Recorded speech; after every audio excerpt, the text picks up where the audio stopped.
This is not the first time I did this passage at this church. I did it 10 years ago, I think. And I wanted to revisit it because a lot's happened in 10 years for some of us and most of us. And so it hits different every time. And so I wanted to share it with you this morning. It's a famous verse from a small book, kind of towards the middle back of the Bible, what we call Minor Prophets. Some people call it that. Micah was a prophet to the kings or to the people. He was about the same time as Isaiah, so they were contemporaries of each other. So they were not dueling, but dual mouthpieces for God to share His word. And Micah was the small town guy. Isaiah was the big town guy. Micah was the suburbs and rural prophet. So he was out west of Jerusalem in the smaller cities. And the first part of Micah is him laying out the things that Israel had done and Judah had done against God and the punishment that was going to come. So it's a lot of bad news, but at the end of every section, there's kind of a little bit of hope. There's a little bit of hope. And so it's a real neat passage if you read it. So I highly recommend reading it. It's not very long. And then you get to chapter 6, and you get this passage, which I know you've heard before. Actually, Jimmy, you might know the song, right? He has shown thee, oh man, what is good and what the Lord requires. You know the song?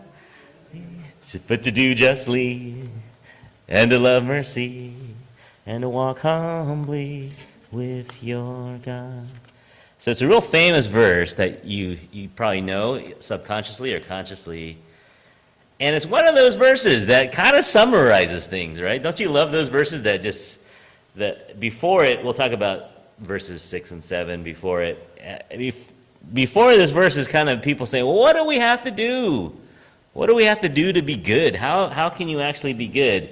And then Micah lays it out in these 2 sentences. Or is it 1 sentence? 2 sentences, 3 sentences. Lays it out. And it sounds so simple, right? Just do this, this, and this. A list of 3 things. But we're gonna dig a little deeper. And I think you'll realize it's not as easy as it sounds, right? Well, we know that. So this is a cry. Verses 6 and 7 are a cry. Let me read it out to you. These are the people, when they hear all the bad news, they hear the destruction is coming, they hear that judgment is coming, they go to Micah and they say, with what shall I come before the Lord and bow down before the exalted God?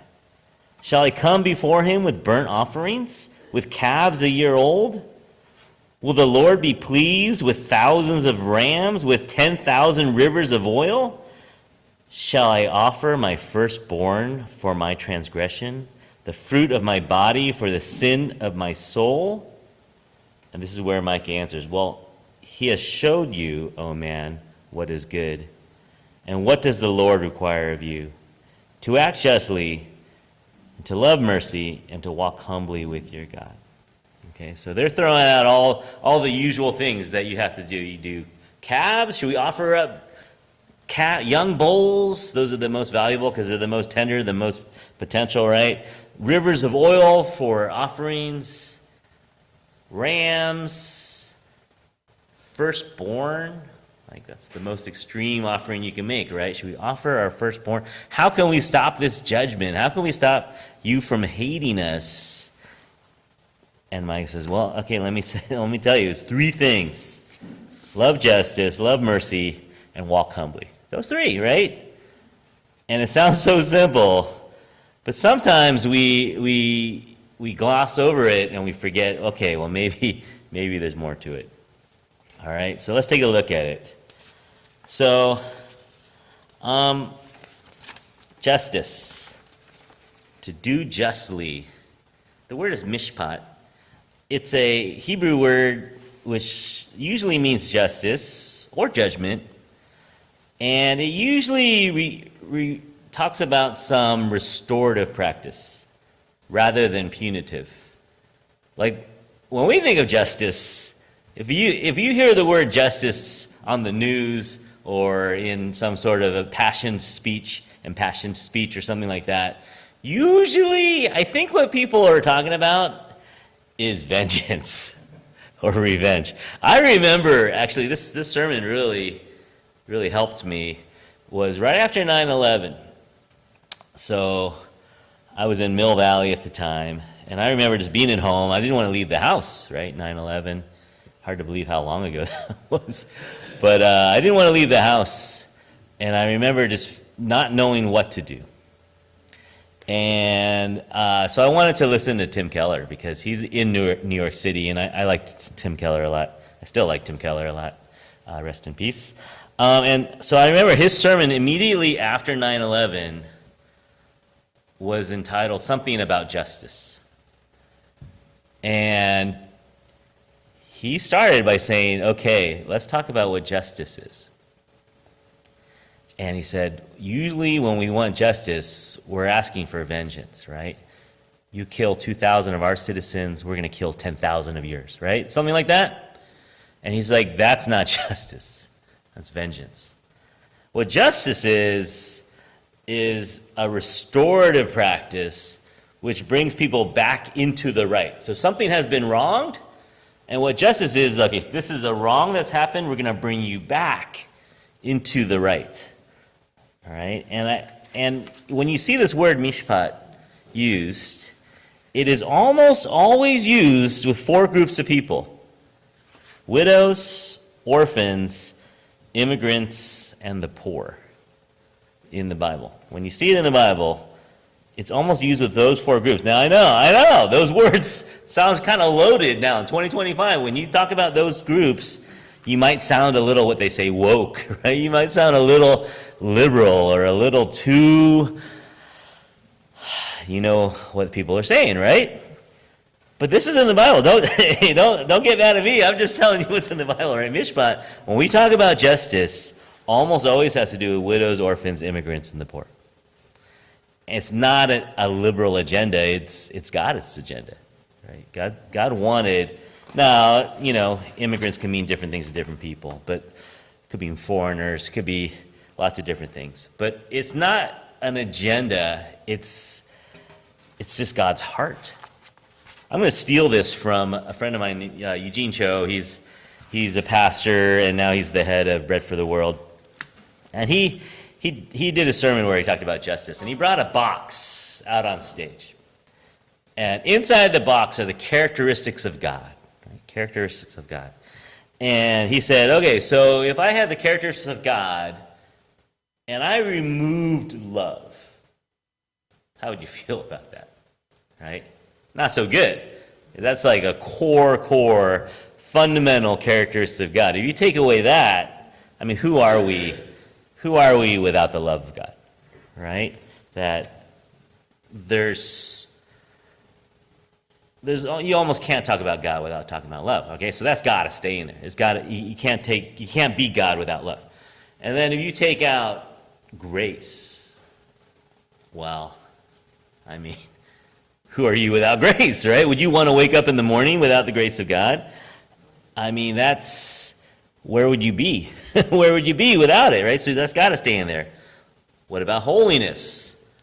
Holiness is what sets God apart from all other gods, from all other things, from all other beings, that sets us apart as his believers and followers, right? Holiness is so key. Like when Isaiah sees God, he can't help but just fall down and say, holy, holy, holy, right? Because that's how separate God is, or how holy he is. You cannot remove holiness from God.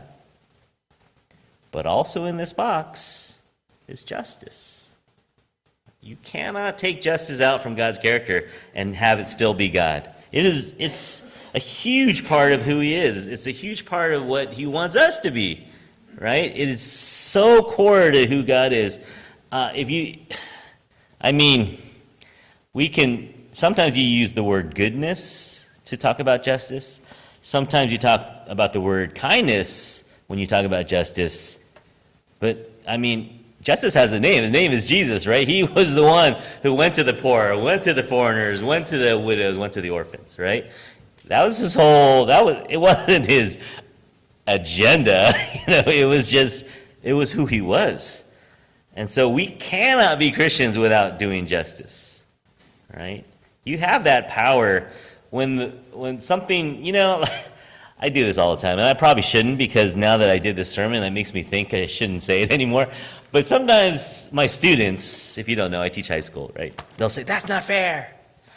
And what's my response? My snarky response is, "Well, the world's not fair. Yeah, life's not fair." And then you walk away, right? So I got to rethink this. Maybe I shouldn't say that. Yes, the world is not fair. Life is not fair, but we are agents of justice, right? It makes us sound like heroes, right? We are agents of justice, where when the world isn't fair, we're supposed to step in there and make it a little bit more fair, right? Maybe we're not as good as God, of course, right? But we do have that power to make the world a little more fair, a little more just, right? And the world wrongs you. That's one of our jobs, right? Our job is to represent God's justice and show that, yes, bad things happen, but we are here to show that good things happen too. There's a guy, I think I'm going to reveal that I'm on the internet too much. After this, there's a guy named Whale Wally Asweli from Staten Island. His TikTok handle is called Island Ock. Have you ever seen this guy? He runs a bodega, or a corner store in Staten Island, New York. And kids show him their report cards, and he says, "Pick out anything you want. Take a snack," right? It's really cute. Yeah, it's really, really cute. And he has a camera. He has a camera on them. They walk up, and they're so proud. They go, "Here's my report card."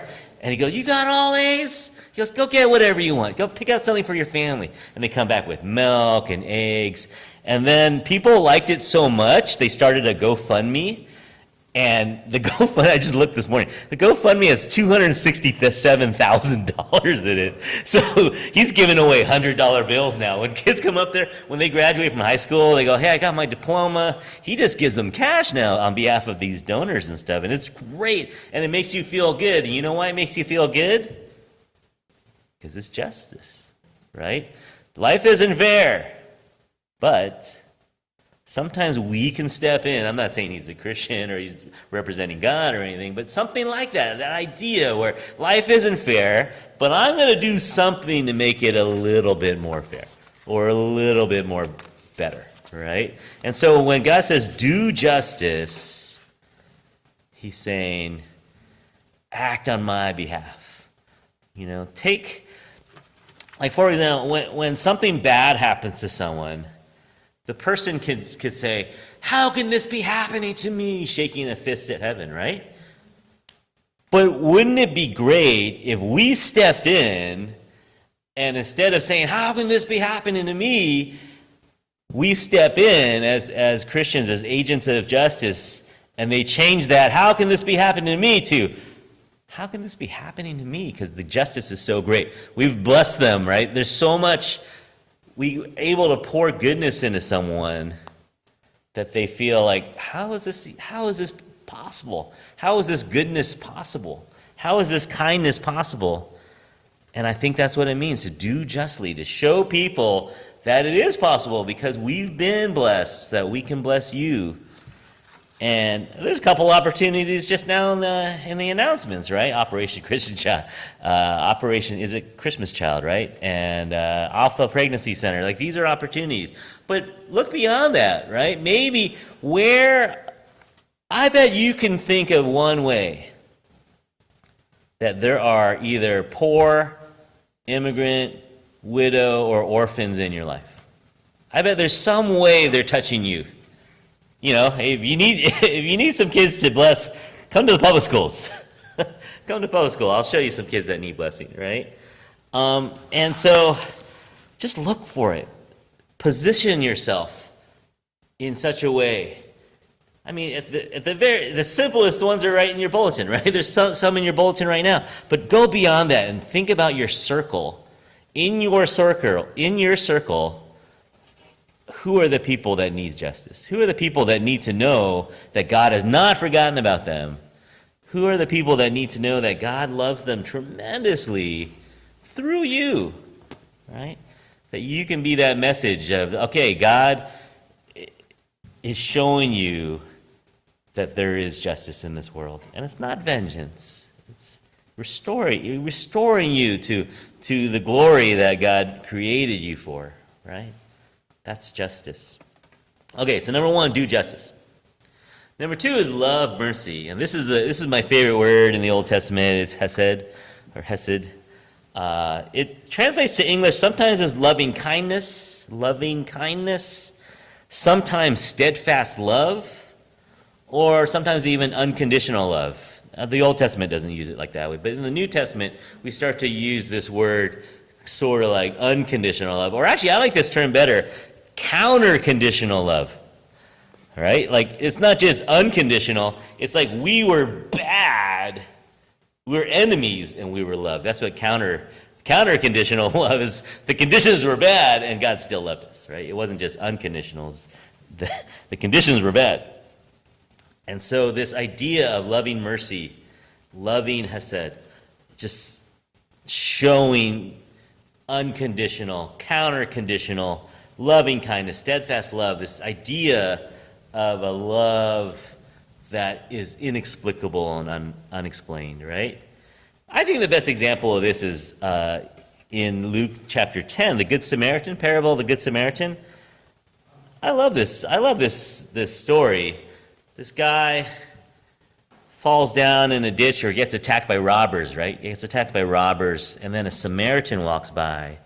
Well, other people pass him by, right? All the Pharisees and all the other people pass him by.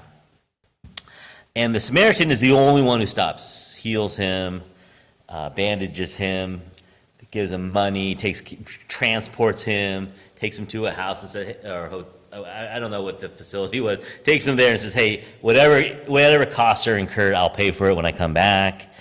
And it's this beautiful story. It's cross-cultural, right? Samaritans were not loved by the Jews. And it's just great, right? It's this great story of loving kindness. And I think that is just one example that Jesus lays out there for us to look at. But if you think about it, most parables have someone that you can identify with, right? So who are you supposed to identify with in this story? Most of the listeners would not have identified with the Samaritan, right? Most of the listeners to the story would say, well, that's a foreigner, right? He's showing love. Maybe you identify with the people who walk by. Maybe you're so calloused, or you're just, not looking for opportunities to help other people. That's one way you could show up in this parable. But I think you're the dude in the road. I think you're the guy who got beat up. I think that's who I identify with. I think that's one of the points of this parable, is that we're supposed to be the guy that needs the help and that is dying, is beaten up, is desperate for the help. And so it is the parable of the Good Samaritan, but it almost should be called the parable of the guy who got beat up, because it doesn't flow as well. It doesn't go good on bumper stickers. But yeah, I think that's who we should relate to. Why? Why would I say that? Because I think in order for you to show kindness, you have to be shown kindness. For you to understand what mercy is, I think you need to have received it. And that's what I love about asking us to love mercy, is because we've been given it, right? And so he's not asking us to do something that we haven't done. I love this guy named, again, so I'm exposing myself. I'm on the internet too much. I confess. This guy named Frank Caprio, he's in Massachusetts. He just passed away in February. He was a judge. He's a judge, and if you've ever seen these videos, he's great too, right? See, Linda, we're on the internet too much. But he's really awesome judge, and the people come up to him, and it's usually traffic stuff. The ones that I've seen of traffic court, and they're like, why are you speeding? And he's like, well, I had to do that. They usually come pretty contrite, and they come before him, and then he very often, the ones that I've seen, he forgives them. He says, you know what, I'm gonna, you have five parking tickets. I'm gonna cut it to one. Can you just not do it again? He's really, really great. So go find him on the internet. But he has that power to show mercy, and I love that. It makes you feel good, right? When you see that, you're like, man, if only I had that kind of power. Well, maybe you do. Man, you're not a judge. Well, are you? I don't know. Maybe you are. Well, we're not judges, but maybe we have power. I told this story before, and I like it because I still see this kid, actually. She's at UCSF. Her name is Jamie. Sweet, sweet kid. We were in class, and they were sitting in rows, and Jamie was in the back, and she had this bottle of Coca-Cola that she was drinking out. And so she sealed it up. And then someone in front says, like, I don't know if we were taking a break or what, someone in front goes, hey, Jamie, can I get some of that Coke?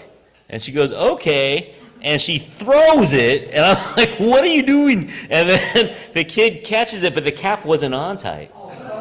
So the kid grabs it and drops it. It's just, it does this thing where it's fizzing and going everywhere, and everyone's screaming. And if you've ever had Coke spilled on you, it's not great. It's like the rest of your day is ruined. So everyone's mad at Jamie. I'm mad at Jamie. So I'm like, Jamie, get in the hallway. So I take her out in the hallway. And, I could see she's already started. I'm starting to cry right now. She's already starting to cry, right? And I just like, Jamie, what are you doing? She's like, I don't know. And then at that point, but you could already see the contriteness. You could already see it coming down her face. And I'm not saying I'm God or anything, but I said, you know what? I was like, it's okay. Just don't do it again. And it felt good to do that, right? It felt good to give someone mercy because I had that little bit of power at that moment to get mad. She was totally in the wrong. You don't drink soda in science class. You don't throw bottles. She was totally wrong, and she knew it, right? Everyone knows it. But she especially knew it. But at that point, you could say, you know what? Let's just clean it up, and let's move on, And it's fun, it's cool. I still see her around. She's at UCSF sometimes, and she'll send me a note if she sees something I post or something. Again, on the internet too much. But it's kind of cool to show mercy. It's not just cool, it's godly, right? If you have that ability somehow, even if it's little, and I'm talking about little, right? Even if someone cuts you off in the most egregious way, show a little mercy, right? You don't have to honk. They probably should know they did something wrong, but you don't have to honk. There's so many little things that people do that you could just show mercy, or maybe it's a big thing. And if you have the ability to show mercy, do it and love it.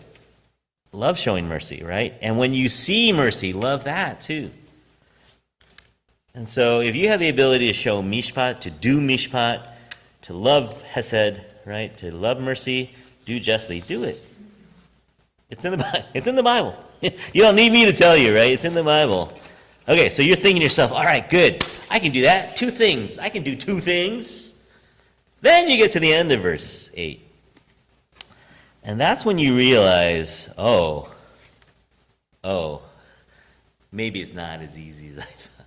The last one is called shafal, which is humility, walk humbly. And it's a metaphor, right? Walking humbly. But then you start to realize, as you dig into it deeper, you start to realize, wait, how good am I at actually doing any of this stuff? When someone really does something bad to you, how good are you at showing mercy? Right? How good are you at making sure things are just? Or are you better at taking care of yourself? Right?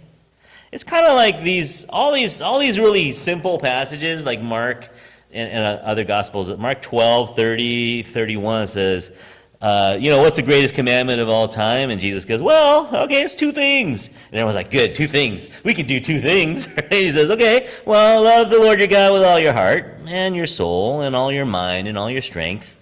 And just love your neighbor as yourself, right? Just 2 things. And then they're like, oh, yeah. And then you realize how hard those things are. They're so hard, right? Loving your God with all your heart, your soul, your strength, your might, and your mind, and loving your neighbor as yourself. Like if you start, you get the Sermon on the Mount, right? And you're thinking there, oh yeah, these things are easy. I could be meek. That's not that hard. And then you keep going down the list of things that God is asking you to do in the Sermon on the Mount, and you realize, this is impossible. I can't do any of this, right? And you realize, gosh, what are we doing? And I think what God is trying to say is, okay, well, I think you're going to need a little help. Do you remember when I talked about the verses 6 and 7 in the beginning, where it's talking about all the offerings, and then you realize, wait, that sounds like a person as well, right? All those offerings, the ram, the oil, all the things you have to, all the atonement that has to happen for, like, is that all we need to do to be atoned? And they said, well, just walk humbly with God, and then you realize, well, that's pretty impossible in a way, right? Because most of our lives are spent taking care of ourselves and doing what we can do with our own bodies, and we don't realize that could we do anything without God? And I think that's what the Mark passage is talking about. Well, can you do anything? Can you do any of this without Jesus? And of course, in Micah, they didn't know about Jesus, but he is mentioned in Micah. And so I think it's just like, can you walk humbly without God? I'm gonna there's a woman I'm pretty impressed with. Her name is Lucy Gual. Do anybody know Lucy Gual? She is one of the founders of Scale AI. And she's 30 years old. And just this year, she replaced Taylor Swift as the richest self-made billionaire. She's over $1 billion. She's 30 years old. She's a daughter of immigrants. She's pretty cool. And I like the story, but I don't like that word, self-made. Self-made billionaire. Now, she's very smart. She's very ambitious. She did a lot of things right. But is anybody a self-made billionaire? Does anybody do it literally by themselves? No, right? Like, are you a self-made anything? This is my question to you. Are you a self-made Christian? I love Dan. He's a self-made Christian. He made himself a Christian, right? And I think that's what makes this so hard, this walking humbly with God, is that it makes you realize, oh, wait, I'm not self-made. I'm not self-justice. I'm not self-hesed. I'm not self-mercy, right? You can't do any of that by yourself. You need God first, right? I've told this story as well, too. So when I was 20, geez, that's a long time ago, I went to Toisan. Anybody know where Toisan is? Toisan is a region in southern China where my ancestors came from. And so my ancestors came in the 1800s and the early 1900s. They came to this country, and here I am, right? The fruit of their journey. And so I was super excited in 93 to go to Toisan. And I went with this team of English teachers, and we went there just for a day trip. We were teaching in Macau, but we went up to Guangdong for just trying to see the China experience. And so we were there, and you get off the bus in Toisan, and immediately you're swarmed by little kids begging for money. And it's super annoying. They're persistent. Like if you pause, if you reach in your pocket, they're just like grabbing at your clothes, and they're pulling at your hand. They're like, please, please, please. And they're just begging for money, and they're dirty, and there's a lot of them. And then they follow you into town, and then when you go in the restaurant, they leave you alone. But as soon as you get out the restaurant, they're clustered around you again. And I just remember feeling so, like just, I don't know what the word is, but I was just so almost filled with rage, right? And I just remember, God, go away, right? And I just yelled at them, go away. In English, didn't do any good. And then I got on the bus, and I was like shaking, sweating and shaking. And I remember taking the bus back to Macau, and just realizing, well, I think God was impressing upon me, who are you to be mad at these kids? You are a Toy-san boy. You are a Toy-san boy. I'm one of those kids. I just happen to be born in America, right? I just happen to be born in a different place, but I'm as Toy-san as they are. Well, my mom's hoi-paying and my dad Toy-san. Anyway, but that's a different story. But I'm just as Toy-san as they are. It just happened to be I was born in St. Luke's, And that made me realize, like, who are you, right? Who are you to yell at these kids begging for money? That could have been me, easily, right? If my grandmother missed the boat and stayed in Toy-san, right? Or my great-great-grandmother. And so that whole word self-made, or the whole idea that we are who we are, we achieved anything in this world, is kind of far-fetched if you think about it. And I think that's what this verse, and walk humbly with your God, I think it's supposed to point out that you're not gonna do this on your own. You're not able to. You think you can show justice? Do you really think you can show justice? Do you really think you're capable of mercy without it being shown to you first, without it being given to you first, without you being changed and transformed, without action of the Holy Spirit? And that's what I think is this whole idea. It doesn't say be humble. It says walk humbly, right? You have to do something. You have to do part of it. And you have to get somewhere. It's a journey, right? You're walking humbly. So it's not like you're just static and you're waiting for God to change you. But it is an action, right? You are walking. You are doing that part. But it doesn't say run humbly. It doesn't say do cartwheels humbly. Walking is something that most of us can do, right? And so he's saying walk humbly with God. And I think that's a moment where you realize, gosh, am I even able to do anything without you, God? Can I even show justice without you? And so when it comes time to do the justice, yes, do it, but realize it's been shown to you first, right? When it comes to loving mercy, realize that you've been mercied already, right? Mercy has been poured on you first. And just walk humbly in that. You're not a self-made Christian, right? You're not a self-made justice hero, okay? And so let me leave you with one action to do. You know how some people, like, how many steps are you guys trying to get a day? I could get 6,000 pretty easily at work, but I'm trying to up it. Maybe 8,000 steps a day, maybe. We'll see. 10,000 would be better. Some days I can get more, right? But as I'm trying to do my steps, I'm trying to think, okay, so what's an action I can do with my steps and walking humbly at the same time? So instead of 10,000 steps, maybe I count my progress in something else. 10,000 prayers, 10,000 gratitudes, 10,000 songs. So I don't know, 10,000 is a lot, right? But maybe you get the idea, though, right? Instead of measuring it in steps during my day, it's like, oh, okay, well, I'm only at 750. I got to do some walking. Maybe that's our action for this week, right? That as we go, we're walking humbly.